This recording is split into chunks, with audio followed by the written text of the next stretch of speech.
नमस्कार दोस्तों। तो आज के इस वीडियो के अंदर हम बात करने वाले हैं वन UI 5.0 के बाद में स्मार्टफोन में जो इश्यूज क्रिएट हो रहे हैं, एक्चुअल में इश्यूज क्रिएट हो भी रहे हैं या फिर नहीं हो रहे, यही जो डाउट लोगों के दिमाग में है उसको मैं क्लियर करने वाला हूँ। ओके, तो मेरे पास में ये जो दो स्मार्टफोन है S21 FE 5G स्मार्टफोन और A52s 5G स्मार्टफोन, तो इन दोनों ही में स्टेप बाय स्टेप आगे पीछे अपडेट आ चुके हैं वन UI 5.0 की, और आप लोगों ने कर भी ली होगी। लेकिन कुछ लोगों ने अब तक अपडेट नहीं की है क्योंकि उनको डर लग रहा है कि इसमें कुछ इश्यूज तो नहीं है।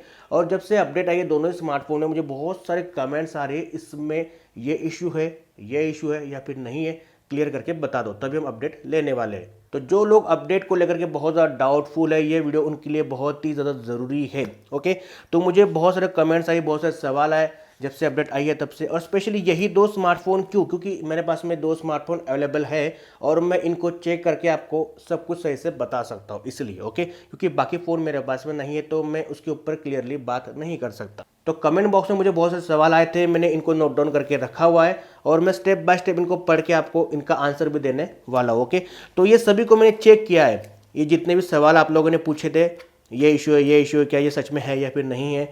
ओके, तो इन सभी को मैंने इन दोनों स्मार्टफोन में चेक किया है डिटेल में, और जो मेरा एक्सपीरियंस रहा था बिल्कुल क्लियर आपको बताऊंगा, बिल्कुल जेन्युइन तरीके से। ओके, तो सवाल नंबर 1, क्या वन UI 5 अपडेट के बाद में सैमसंग A52s 5G या फिर S21 FE के अंदर सेकंड सिम वर्किंग नहीं करता या फिर मेमोरी कार्ड भी वर्किंग नहीं कर रहा है, ऐसे मुझे सवाल आया था।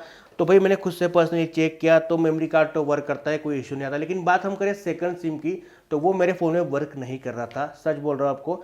फर्स्ट सिम से कॉलिंग हो रही थी, उसके ऊपर कॉल आ भी रही थी, लेकिन सेकंड सिम से कॉलिंग भी नहीं हो रही थी और साथ ही में इनकमिंग कॉल भी नहीं आ रही थी। मैंने यहाँ पे फिर से ट्रे को निकाला, सही से सिम को फिर से इंसर्ट किया, उसमें अप्लाई किया और फिर बाद में फ़ोन को रिस्टार्ट कर दिया, तो उसके बाद में ये इशू सॉल्व हो गया।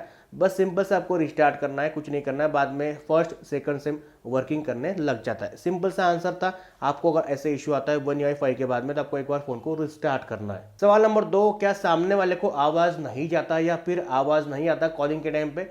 तो ऐसे मुझे कुछ भी फील नहीं हुआ। मेरे पास में एयरटेल और इसका सिम है जियो का, दोनों पे से कोई इशू नहीं आता। अगर आप जियो के बाद में, एयरटेल के बाद में अगर VI का सिम यूज़ करो तो उसमें इशू आ सकता है, क्योंकि VI के साथ में क्या होता है, बहुत बार कॉल ड्रॉप होता है और यहाँ पे आवाज़ बीच में कट जाती है कॉल के टाइम पे, इनकमिंग या फिर आउटगोइंग। तो अगर आप VI यूज़ करते हो तो ये आपको इशू देखने मिल सकता है, जो कि फ़ोन का या फिर अपडेट का इशू नहीं है, ये VI का इशू है। आप एयरटेल या फिर जियो यूज़ करो, आपको दिक्कत देखने नहीं मिलेगी। पर्सनली मुझे ऐसे कुछ भी इशू नहीं आया, आवाज़ क्लियर जाता है और क्लियर आता भी है। सवाल नंबर 3, क्या नेटवर्क अभी बहुत ज़्यादा वीक मिल रहा है? तो ऐसे कुछ भी नहीं है, मैं इंडोर ही यहाँ पे शूट कर रहा हूँ, यहाँ पे सब कुछ पैक है और ऐसे में यहाँ पे इंडोर के अंदर भी जो रेंज है दोनों स्मार्टफोन में जियो के साथ में बिल्कुल फुल है। ओके, कुछ भी इशू नहीं है, इंडोर आउटडोर कुछ भी मुझे नेटवर्क का इशू नहीं आ रहा, नेट भी बिल्कुल फाइन और सही से फास्ट चल रहा है, कुछ भी इशू नहीं देखने मिलता। अगर आप ऐसे एरिया में जाते हो जहाँ पे बहुत ही ज़्यादा वीक सिग्नल होंगे तो फिर आपको दिक्कत देखने मिल सकती है, जो कि अपडेट के बाद में फ़ोन का इशू नहीं है।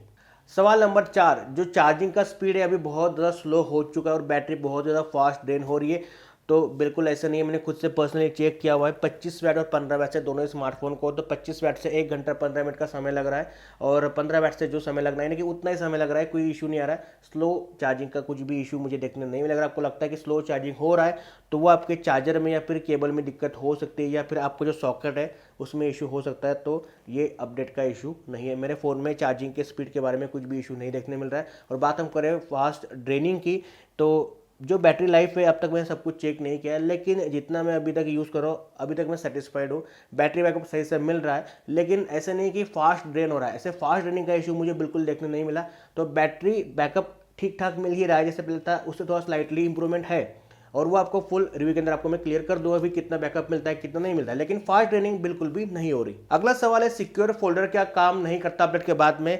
ऐसे कुछ भी नहीं है, मेरे फ़ोन में सिक्योर फोल्डर मैंने इनेबल करके रखा हुआ है, ओपन है, सब कुछ ट्राई किया हुआ है, कुछ भी इशू नहीं आ रहा है, तो आप बिंदास अपडेट ले सकते हो। कुछ भी अपडेट के बाद में ये सिक्योर फोल्डर का इशू नहीं आता। अगला सवाल उन लोगों का है जिन लोगों ने अब तक अपडेट नहीं ली है, वो पूछते हैं क्या अपडेट के पहले कुछ सेटिंग करनी पड़ती है, फिर फ़ोन को फॉर्मेट करना पड़ता है? आप फॉर्मेट मत करो, ना ही कोई सेटिंग करो, बिंदास आप अपडेट कर सकते हो। लेकिन आपके फ़ोन की जो इंटरनल स्टोरेज है आप उसको थोड़ा सा फ्री रख लो, बस इतने आपके लिए काफ़ी है। उसके बाद में आप कोई भी डाटा का बैकअप ना भी लो तो आपका फ़ोन में से कोई भी डाटा डिलीट नहीं होता, बिंदास आप अपडेट ले सकते हो, डाटा भी आपका डिलीट नहीं होगा, कोई भी इशू नहीं आता। कोई सेटिंग मत करो, कोई फॉर्मेट मत करो और आप बिंदास अपडेट ले सकते हो, आपका डाटा भी सिक्योर रहेगा।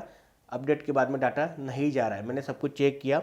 और हाँ, आपकी जो इंटरनल स्टोरेज है आप उसको थोड़ा सा फ्री रखो, बस इतने आपके लिए काफ़ी। और हाँ, अपडेट करोगे तो वाईफाई के साथ में करोगे तो बेटर रहेगा, ताकि वो बीच बीच में करप्ट ना हो। और यहाँ पे अगर आप सिम कार्ड के थ्रू भी करते हो, लेकिन नेटवर्क के थ्रू भी करते हो, मोबाइल डाटा के थ्रू, तो आप जो डाटा है वो सफिशिएंट रखो, कुछ इशू नहीं। और बैटरी को कम से कम 30 से 40% के आसपास रखो, ताकि बीच में बैटरी ड्रेन ना हो, यानी कि वो फ़ोन बंद ना हो जाए, तो वो अपडेट के बाद में इशू आ सकता है। तो बैटरी आपके फ़ोन में सफिशिएंट रखो अपडेट के टाइम पे। ओके, बस इतने आपको ध्यान में रखना है। अगला सवाल ये कि क्या अभी कॉल रिकॉर्डिंग काम नहीं कर रहा है भाई, कुछ भी इशू नहीं आ रहा। मैंने बहुत सारे कॉल रिकॉर्ड किए, वो ऑटो कॉल रिकॉर्ड भी हो रहे, साथ में यहाँ पे अनाउंस भी नहीं करता। और लगभग अभी सब कुछ सवाल जो आपने किए थे मैंने बिल्कुल इनको चेक कर लिया, आपको बता दिया आंसर।